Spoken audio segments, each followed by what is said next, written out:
এখন যাইবেন কই? রাত তো মেলা হয়েছে। কি করব, কিছু করার নাই। সারা রাত এখানেই বসে থাকতে হবে, তারপরে সকাল হইলে আবার থাকার মতো ব্যবস্থা করতে হবে, খুঁজতে হবে। বিপদে যেহেতু পড়ছেন, উদ্ধার তো করতেই হইব। আপনি আমার সাথে চলেন, আমার বাড়িতে থাকবেন। না না, আমি আপনাকে চিনি না জানি না, আপনার বাড়িতে কেন যাব? আমি আপনার বাড়িতে যাব না, আপনি চলে যান। দেখছেন দেখছেন আপনি আপনি আমারে বিশ্বাস করতেছেন না।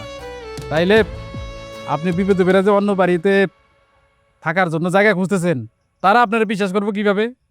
শোনেন, আমারে যতটা আপনি খারাপ মানুষ ভাবতেছেন, আমি কিন্তু ততটা খারাপ মানুষ না। খুবই ভালো মানুষ, সহজ সরল মানুষ। চাইলে আপনি আমার বিশ্বাস করতে পারেন। আর চলেন, আমার সাথে চলেন, আমার বাড়িতে চলেন। না না, আমি আপনার বাড়িতে যাব না, আমি এখানে সারা রাত বসে থাকবো, আপনি চলে যান। আরে বোন রে, তুমি আমার ছোট বোনের মতো। এখন ছোট বোন একটা বিপদে পড়ছে। হ্যাঁ, ছোট বোন রে উদ্ধার করার দায়িত্ব বড় ভাই না? চলো আমার বাড়িতে চলো। কিন্তু কোনো কিন্তু না, তোমারে আমি বোন বলে ডাকছি। বোন হয়ে যেহেতু বিপদে পড়েই গেছো, এখন তোমার তো উদ্ধার করতে হইব না? কোনো কিন্তু নাই, আমার সাথে তোমারে যাইতে হইব। চলো।